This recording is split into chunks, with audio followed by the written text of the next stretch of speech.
야, 너 그거 알아? 저 노래방 사장 말이야. 8만 원만 더 주면 노래방 문 잠그고 그것도 해준대. 친구 놈의 그 말에 입으로 가져가던 술잔을 떨어뜨릴 뻔했습니다. 머릿속이 혼란스러웠고 가슴이 미친 듯이 쿵쾅거렸습니다. 저 단아하고 깔끔해 보이는 노래방 사장님이 돈만 주면 몸도 허락한다고? 하지만 그땐 몰랐습니다. 그 소문이 제 인생을 완전히 뒤바꿔 놓을 믿기 힘든 사건의 시작이라는 것을요. 상상조차 못할 충격적인 반전의 이야기. 그 숨겨진 진실을 지금부터 들려드리겠습니다. 본격적으로 시작하기 전에 영상 오른쪽 아래 구독, 좋아요 눌러주세요. 모두 무료입니다. 전 올해 65, 최진수입니다. 대전 대흥동에서 혼자 살면서 택배기사 일을 하고 있습니다. 매일 무거운 짐을 나르느라 허리와 무릎이 아파도 일을 그만둘 수가 없었습니다. 생활비도 있고 그냥 집에서 혼자 있으면 너무 적적해서요. 아내가 5년 전에 암으로 세상을 떠난 뒤로는 정말 하루하루가 길기만 했습니다. 외동딸이 하나 있긴 한데 서울에서 바쁘게 살면서 연락이 뜸해요. 일이 없는 날엔 집에서 혼자 라면 끓여 먹고 소주 한 잔에 텔레비전만 보며 시간을 보냅니다. 그러다 보면 가슴이 답답해져서 나가서 산책을 하거나 동네 한 바퀴 돌기도 해요. 하지만 만날 사람도 딱히 없고 할 말도 없어서 금세 집으로 돌아오게 되더라고요. 그런 제게 유일한 낙이 있다면 노래였습니다. 젊었을 때부터 노래 부르는 걸 좋아했거든요.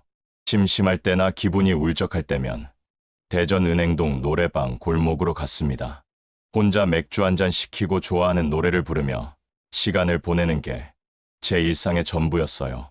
그날도 평소처럼 노래방에 갔습니다. 골목 안쪽에 있는 조그만한 노래방이었는데 사장님이 참 인상이 좋으셨어요. 60대 초반쯤 되어 보이는 단아한 여성분이셨는데 항상 깔끔한 옷차림에 친절한 미소로 반겨주셨습니다. 오늘도 혼자 오셨어요? 사장님이 카운터에서 다정하게 인사를 건넸습니다. 목소리도 참 부드러웠어요. 네, 그냥 노래나 좀 부르려고요. 저는 어색한 웃음을 지으며 대답했습니다. 사실 혼자라는 말이 괜히 서글프게 들렸거든요. 3번 방으로 들어가세요. 오늘은 손님이 별로 없어서 조용할 거예요. 편하게 계세요. 그분의 환한 미소를 보니 왜 그렇게 마음이 따뜻해지는지 모르겠더라고요. 나도 저렇게 환하게 웃어주는 사람이 있다는 게 왜 이렇게 마음이 시린 걸까 하는 생각이 들었습니다. 방에 들어가서 맥주를 시키고 평소 즐겨 부르는 트로트를 불렀습니다. 사랑은 아무나 하나, 애수, 당신 같은 노래들을 부르다 보면 괜히 아내 생각도 나고 젊었던 시절도 그리워지더라고요. 그런데 그날은 이상하게 자꾸 사장님 생각이 났습니다. 그분의 따뜻한 미소가 계속 머릿속에 맴돌았어요. 오랜만에 누군가가 저를 반갑게 맞아주는 걸 느껴서 그랬나 싶기도 하고요. 노래를 마치고 나오는데 사장님이 카운터에서 혼자 장부를 정리하고 계셨습니다. 노래 잘 부르시네요. 목소리가 참 좋으세요. 아, 그런가요? 젊을 때부터 노래 부르는 걸 좋아했거든요. 그렇게 저는 그 노래방에 자주 가게 되었습니다. 일주일에 서너 번은 갔던 것 같아요. 갈 때마다 사장님은 반갑게 맞아주셨고, 저도 모르게 그분과 이야기하는 시간이 길어졌습니다. 어떤 노래를 주로 부르세요? 어느 날 사장님이 카운터에서 물어보셨어요. 트로트를 주로 부르는데 옛날 가요도 좋아해요. 조용필, 이문세 같은 분들 노래도 부르고요. 아, 그러시구나. 저도 그런 노래들 좋아해요. 특히 이문세 씨 노래는 정말 좋죠. 그분도 음악을 좋아하시는구나 싶어서 더 친근감이 들었어요. 그날부터 저희는 음악 이야기를 자주 나누게 되었습니다. 사장님은 정말 단정하고 우아한 분이셨어요. 말씨도 부드럽고 항상 단발머리를 깔끔하게 정리하고 계셨습니다. 몇 주가 지나면서 저는 사장님과 대화하는 시간이 점점 즐거워졌습니다. 노래를 부르러 간 건데 어느새 사장님과 이야기하러 가는 것 같았어요. 오늘도 혼자 오셨네요? 사장님이 웃으며 맞아주면 저도 자연스럽게 대답하곤 했습니다. 네, 집에 혼자 있으면 적적해서요. 이해해요. 혼자 계시면 답답하실 것 같아요. 저도 그런 날이 많거든요. 그 말을 들으니 왜 그렇게 마음이 아픈지 모르겠더라고요. 나만 외로운 게 아니었구나 하는 생각과 함께 사장님에게 깊은 동질감을 느꼈습니다. 그런데 며칠 뒤 충격적인 소문을 듣게 되었습니다. 야, 너 은행동 노래방 자주 간다며? 동네 술집에서 만난 친구 동수가 저를 불러 세우며 말했습니다. 응, 가끔 가지. 그 노래방 여사장 말이야. 남자 손님한테 몸도 판대. 뭐, 그게 무슨 소리야? 제가 놀라며 되묻자 동수가 주위를 둘러보더니 목소리를 낮췄습니다. 남자 손님이 늦게까지 혼자 남아있으면 단둘이 술 마시다가 돈만 좀 쥐어주면 그것까지 다 해준대. 얼마랬더라? 한 8만 원만 주면 해준다던데. 말도 안 돼. 괜히 그런 헛소문 퍼뜨리지 마. 저는 즉시 반박했지만 마음 한구석이 불편해졌습니다. 헛소문이 아니야. 영수 형도 그런 얘기 하더라고. 밤늦게 손님이랑 같이 나가는 걸 봤다는 사람도 있고. 그 말을 듣는 순간 가슴이 철렁 내려앉았습니다. 항상 단정하고 깔끔하고 따뜻한 미소를 지으시는 사장님이 몸을 판다니. 정말 사장님이 그런 일을 하는 걸까? 나한테 그렇게 친절하게 대해주는 것도 혹시 그런 걸 노리고 한 행동이었을까? 집으로 돌아오는 길에 계속 그 생각만 맴돌았습니다. 사장님의 환한 미소가 자꾸 떠올랐는데 이제는 그 미소마저 의심스럽게 느껴졌어요. 며칠 동안 노래방에 가지 않았습니다. 가고 싶은 마음은 있었지만 사장님을 어떤 눈으로 봐야 할지 모르겠더라고요. 혹시 제가 순진하게 속고 있는 건 아닐까 하는 생각도 들었고요. 그런데 이상했습니다. 사장님을 의심하면서도 한편으로는 그분이 그리웠어요. 카운터에서 따뜻하게 웃어주시던 모습이 자꾸 생각났습니다. 결국 일주일 만에 다시 노래방에 갔습니다. 사장님은 평소와 똑같이 반갑게 맞아주셨어요. 오랜만에 오셨네요. 어디 아프신가 했어요. 아, 그냥 일이 좀 바빠서요. 저는 어색하게 대답했습니다. 사장님 얼굴을 제대로 쳐다볼 수가 없더라고요. 그러셨구나. 오늘은 5번 방 들어가세요. 사장님은 여전히 친절했지만 제 마음은 편하지 않았어요. 방에 들어가서 노래를 부르는데도 자꾸 그 소문이 생각났습니다. 그런데 어느 날 밤 뜻밖의 상황이 벌어졌습니다. 평소보다 늦은 시간에 노래방에 갔는데 손님이 거의 없더라고요. 제가 노래를 부르고 나와 보니 다른 손님들이 모두 나가고 노래방에는 저와 사장님만 남아 있었습니다.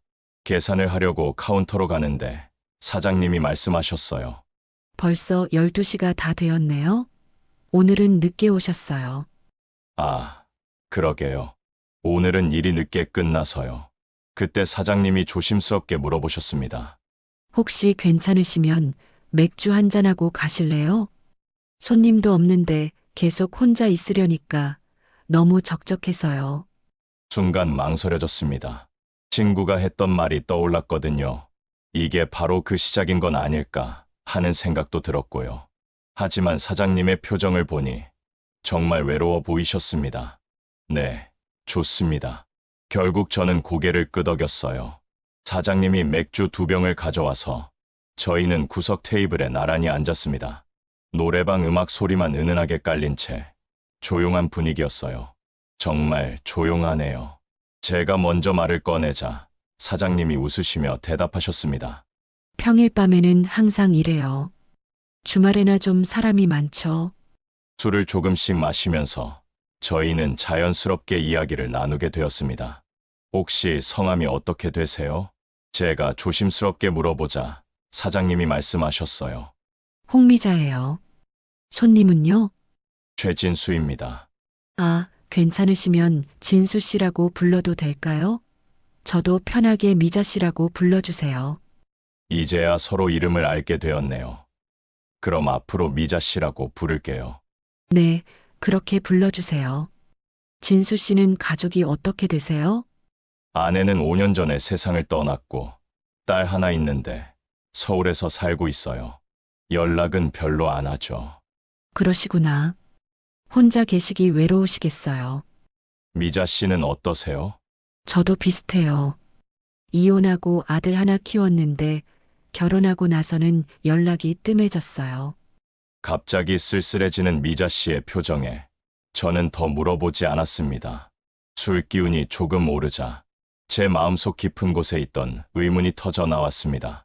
미자 씨, 궁금한 게 있는데 물어봐도 될까요? 네, 뭐든지요. 사람들이 그러는데 혹시 밤에 다른 일도 하세요? 그 말이 나오자마자 미자 씨의 표정이 싹 굳어졌어요. 목소리도 떨리기 시작했습니다. 왜 그런 걸 물어보세요? 아, 죄송합니다. 그냥 동네에서 그런 얘기를 들어서요. 미자 씨가 잠시 숨을 고르더니 눈물을 글썽이며 말했습니다. 네, 몇 번은 갔어요. 하지만 진수 씨가 생각하시는 그런 게 아니에요. 제 심장이 빨리 뛰기 시작했습니다. 그게 무슨 뜻이죠? 식당 망하고 남편 빚까지 떠안고 정말 한 푼도 없었거든요. 그때 친한 친구가 운영하던 노래방이 문 닫기 직전이라고 하면서 조금만 돈 보태면 싸게 넘길 수 있다고 했어요. 미자 씨의 목소리가 점점 작아졌어요. 빚이 산더미인데도 그게 마지막 희망 같았어요. 결국 또 빚을 내서 인수했는데 세상 일이 그렇게 쉽지가 않더라고요. 단골 손님들이 2차 가자고 하면 몇 번은 따라 나간 적 있었어요. 그냥 술 마시고 말상대 해줬을 뿐이에요. 하지만 몸 파는 일은 한 번도 안 했어요. 몇몇 손님들이 큰 돈 주겠다면서 진하게 연애하자고 했지만 모두 거절했어요. 하지만 언제부턴가 제가 몸을 판다는 이상한 소문이 퍼지더라고요. 저는 멍하니 미자 씨를 바라봤습니다. 진수 씨도 저를 그런 사람으로 보네요. 당신도 다른 사람들과 똑같아요. 미자 씨가 울먹이며 자리에서 일어났습니다. 이제 됐죠? 궁금한 것도 다 물어보셨고, 문 닫아야 하니까 얼른 나가세요. 미자 씨, 잠깐만요. 나가세요. 빨리요. 저 같은 여자하고 더 이상 뭘 얘기하시려고요? 아니에요. 미자 씨, 제가 그런 뜻으로 물어본 게 아니에요. 제발 나가세요. 다시는 여기 오지 마세요. 그날 이후 며칠 동안 잠을 이룰 수가 없었습니다. 미자 씨의 마지막 말이 계속 귓가에 맴돌았습니다. 다시는 오지 마세요. 그 말이 얼마나 아팠는지 모르겠더군요. 며칠이 지나도 미자 씨가 노래방 문을 열지 않았습니다. 지나가면서 몇 번 봤는데 계속 문이 닫혀 있더라고요. 혹시 아픈 건 아닐까, 무슨 일이 있는 건 아닐까 걱정이 되기 시작했습니다. 일주일이 지나고 몇 달이 지나도 노래방 문이 열리지 않자 저는 참을 수가 없었습니다. 건물 관리인 아저씨를 찾아갔어요. 아저씨, 혹시 이 건물 노래방 사장님 어디 사시는지 아세요? 단골이었던 가게인데 계속 문이 닫혀 있어서요. 아, 그분요. 대전 대덕구 쪽 무궁화 아파트로 이사 갔다고 하던데요. 이사요? 네, 며칠 전에 짐 빼가면서 그러더라고요. 그 말을 듣는 순간 가슴이 철렁 내려앉았습니다.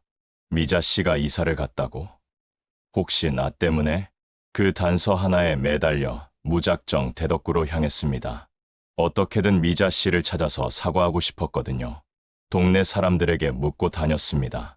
저 키 한 160쯤 되고 단발머리에 옷 단정하게 입고 다니시는 여자분인데 웃을 때 보조개가 살짝 지시는 분, 혹시 이 동네에 사시나요?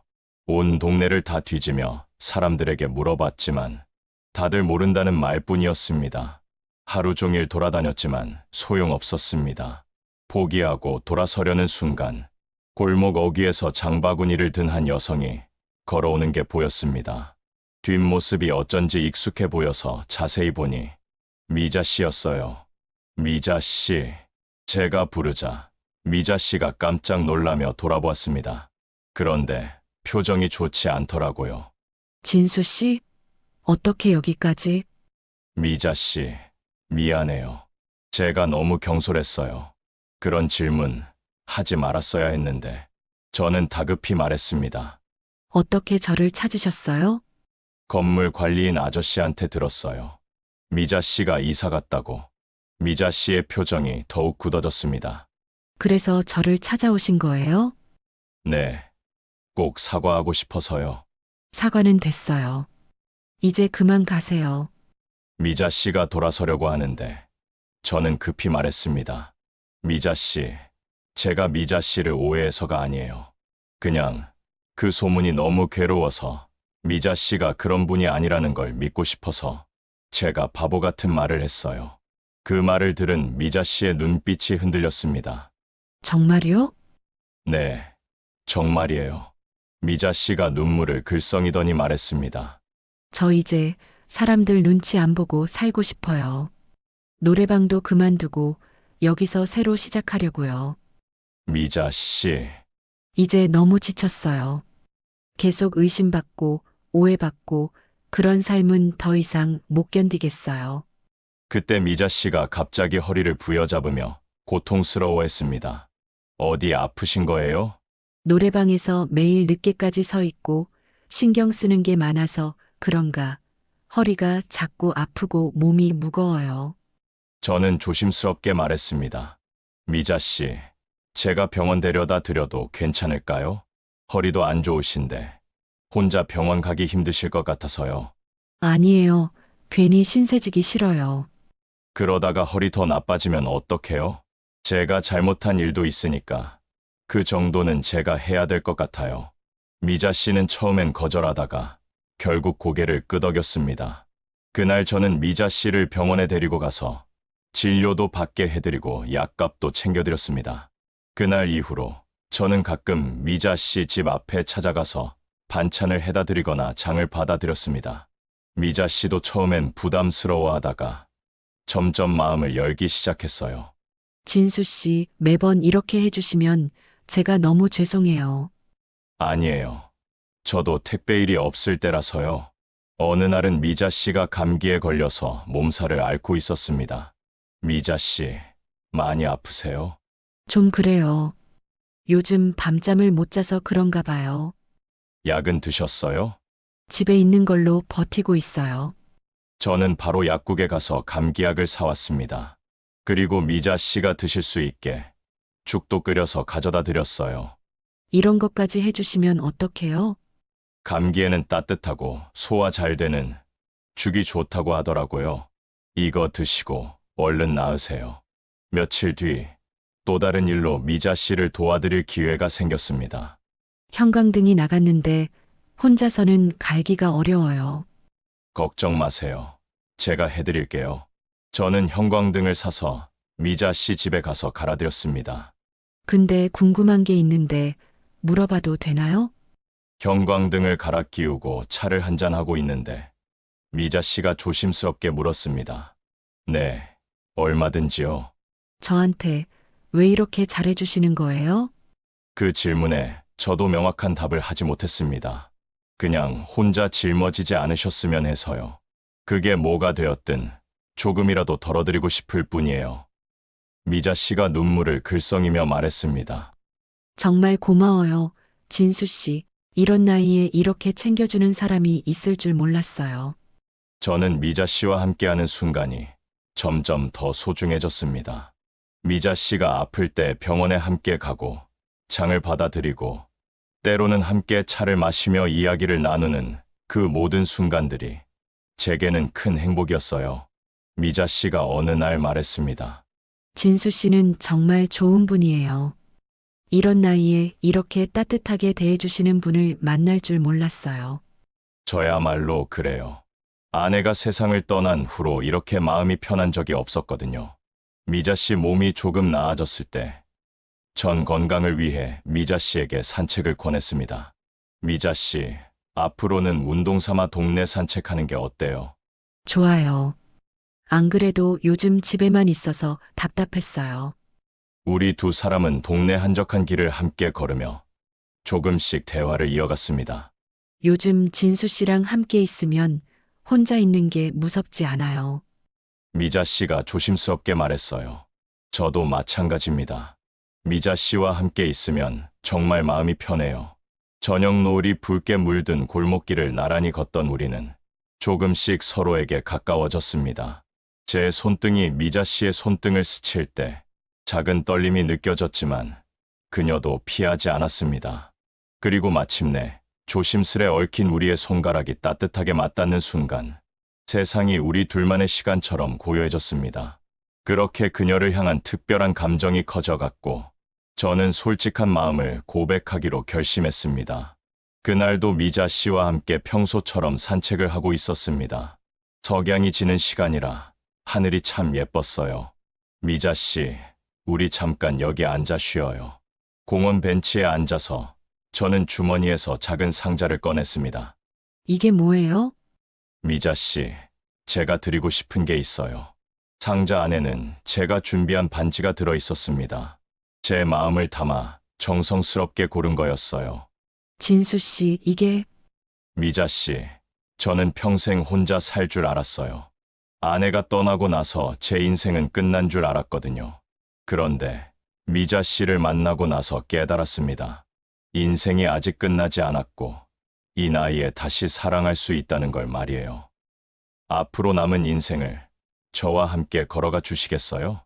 저는 조심스럽게 미자 씨의 손을 잡고 반지를 끼웠습니다. 미자 씨가 눈물을 흘리며 말했습니다. 나 같은 여자도 괜찮으세요? 미자 씨 덕분에 내 인생에 다시 봄이 왔는데 어떻게 괜찮지 않을 수 있겠습니까? 그날은 평생 잊지 못할 하루였어요. 우리는 손을 꼭 잡은 채 밤하늘 가득한 별빛을 바라보았습니다. 오랫동안 홀로였던 두 사람이 새로운 시작을 꿈꾸는 순간이었죠.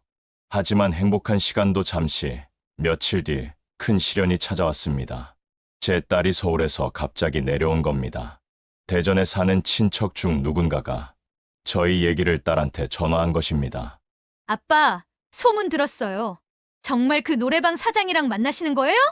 딸이 숨을 헐떡이며 물어봤습니다. 그래, 미자 씨랑 만나고 있다. 제가 솔직하게 대답하자 딸이 화를 내며 소리쳤습니다. 아빠가 그 여자 만나는 거 알면 사람들이 뭐라고 하겠어요? 엄마 돌아가신 지 얼마나 됐다고? 사람 말만 듣고 판단하지 마. 미자 씨가 어떤 사람인지 알면 너도 그런 소리 못할 거다. 제가 단호하게 말했지만 딸은 물러서지 않았습니다. 아빠, 엄마한테 미안하지도 않아요? 노래방에서 남자들한테 술 따르는 여자나 만나는 게? 그만해라. 아빠, 제발 정신 차리세요. 그 여자랑 계속 만나실 거면 아빠랑 저랑 끝이에요. 딸의 말에 저는 잠시 눈을 감았다가 고개를 들었습니다. 네가 내 딸이라는 게 변하진 않아. 하지만 내 선택도 존중해줬으면 좋겠구나. 그리고 그 사람, 미자 씨가 내 마지막 사랑이야. 딸은 울면서 돌아섰고 그날 이후 연락이 끊어졌습니다. 그리고 미자 씨한테도 이 일을 얘기했습니다. 미자 씨, 제 딸이 우리가 만나는 걸 반대해요. 하지만 저는 포기할 생각이 없어요. 미자 씨가 눈물을 흘리며 말했습니다. 진수 씨, 저 때문에 가족까지 잃게 하고 싶지 않아요. 아닙니다. 이건 제가 선택한 일이에요. 그런데 동네 사람들의 시선은 더욱 따가워졌습니다. 저희가 함께 다니는 모습을 본 사람들이 수군거리기 시작했어요. 저 남자도 결국 그 꽃뱀한테 넘어갔네. 늙은이가 철없이 왜 저래? 결국엔 돈 다 뜯기고 버림받을 거야. 그런 말들이 귀에 들어올 때마다 마음이 아팠지만 저는 미자 씨를 포기할 수 없었습니다. 어느 날 미자 씨가 저에게 말했어요. 진수 씨, 우리 여기서 떠나요. 떠나자고요? 이 동네에 있으면 계속 이런 시선들을 받아야 해요. 저도 지쳤고 진수 씨도 힘드실 것 같아요. 어디로 가시려고요? 충남 보령 대천항 근처에 작은 마을이 있어요. 거기서 조용하게 살고 싶어요. 좋습니다. 저도 함께 가겠어요. 그렇게 저희는 대전을 떠나기로 결심했습니다. 바다가 보이는 조그만 집에서 둘만의 새로운 삶을 시작했어요. 처음 몇 주는 정말 조심스러웠습니다. 새로운 동네에서 또 다른 시선들을 받게 될까봐 걱정이 됐거든요. 하지만 이곳 사람들은 달랐어요. 어서 오세요. 새로 이사 오셨다면서요? 마을 이장님이 직접 인사를 오셨습니다. 네, 아내와 단둘이 조용히 살려고 왔습니다. 그렇다면 잘 오셨어요. 우리 마을은 서로 간섭 안 하고 어려울 때만 도와주는 곳이에요. 정말 그랬습니다. 아무도 저희의 과거를 캐묻지 않았어요. 그냥 받아보며 조용히 사는 노부부로만 봐주더라고요. 아침에는 바닷가를 산책하고 오후에는 작은 텃밭을 가꾸며 지냈습니다. 저녁에는 미자 씨와 함께 노래를 부르며 시간을 보내지요. 진수 씨, 이렇게 평온한 날들이 올 줄 몰랐어요. 미자 씨가 텃밭에서 상추를 따며 말했습니다. 저도요. 사람들 눈치 보지 않고 사니까 이렇게 편할 줄 몰랐어요. 어느 날은 동네 할머니 한 분이 저희에게 말씀하셨습니다. 두 분 너무 보기 좋아요. 서로 아끼는 게 눈에 보여요. 감사합니다. 나이 들어서도 사랑하는 사람이 곁에 있다는 게 얼마나 큰 복인지 몰라요. 그 말을 듣고 미자 씨와 저는 서로 바라보며 웃었습니다. 미자 씨와 함께하면서 저는 정말 큰 깨달음을 얻었습니다. 사람들의 말이란 게 얼마나 무서운지, 그리고 그 말에 휘둘리며 사는 게 얼마나 힘든 일인지 알게 됐어요. 어제는 미자 씨와 함께 바닷가를 걸으면서 이런 대화를 나눴습니다. 미자 씨, 우리가 대전에 있을 때 그 소문들 때문에 얼마나 힘들었는지 기억하세요? 그러게요. 매일매일이 지옥 같았어요. 그런데 지금 보니까 그 모든 게 다 헛된 거였네요. 맞아요. 진짜 중요한 건 서로를 믿고 아끼는 마음이었는데 사람들 말에만 신경 쓰며 살았어요. 미자 씨, 제가 처음에 그런 질문을 했을 때 정말 미안했어요. 이제 다 지난 일이에요. 그때 그런 일이 있었기 때문에 오히려 서로의 감정에 더 솔직해질 수 있었던 것 같아요. 그날 저녁, 저는 혼자 생각했습니다. 만약 제가 그 소문들을 그대로 믿고 미자 씨를 포기했다면 제 남은 인생은 어떻게 됐을까요? 아마 지금도 혼자서 외롭게 살고 있겠죠. 택배 일로 몸은 아프고 집에서 혼자 라면이나 끓여 먹으며 가끔 노래방에 가서 혼자 노래나 부르고 말이에요. 하지만 지금은 다릅니다. 아침에 눈을 뜨면 미자 씨가 아침을 준비하고 있고 함께 바닷가를 걸으며 이야기를 나누고 저녁에는 둘이서 노래도 부르며 지냅니다. 사람들 말은 바람처럼 스쳐가더군요. 이제는 내 옆에 웃는 미자 씨 하나면 그걸로 충분합니다. 온갖 소문과 오해 속에서도 진실한 마음은 통했고 결국 우리는 서로에게 없어서는 안 될 사람이 되었습니다. 지금 이 순간 미자 씨와 함께 바라보는 서해바다의 석양이 정말 아름답습니다. 이 이야기를 듣고 계신 여러분에게 말씀드리고 싶습니다. 나이가 들었다고 해서 사랑을 포기할 필요는 없습니다. 또한 사람들의 말과 소문에 휘둘려 진실을 외면해서도 안 됩니다. 때로는 용기를 내어 자신의 마음을 믿고 따라가는 것이 필요합니다. 물론 쉽지 않습니다. 저도 딸과의 관계가 끊어지고 동네 사람들의 따가운 시선을 받으며 많이 힘들었으니까요. 하지만 진정한 행복을 위해서는 그런 용기가 필요합니다. 그리고 무엇보다 중요한 것은 소문이나 편견으로 다른 사람을 판단하지 않는 것입니다. 미자 씨처럼 억울한 상황에 놓인 분들이 얼마나 많을까요? 우리가 조금만 더 관심을 갖고 이해하려 한다면 세상은 더 따뜻한 곳이 될 수 있을 겁니다. 앞으로 얼마나 더 함께할 수 있을지 모르지만 지금 이 순간만큼은 정말 행복합니다. 그것만으로도 충분해요. 여러분도 늦었다고 생각하지 마시고 자신의 마음에 솔직해지세요. 진실한 사랑 앞에서는 나이도 사람들의 시선도 중요하지 않습니다. 오늘도 미자 씨와 함께 바닷가를 걸으며 우리만의 노래가 울려 퍼집니다. 그리고 이것이 바로 제가 찾던 진짜 행복입니다. 시청해 주셔서 감사합니다.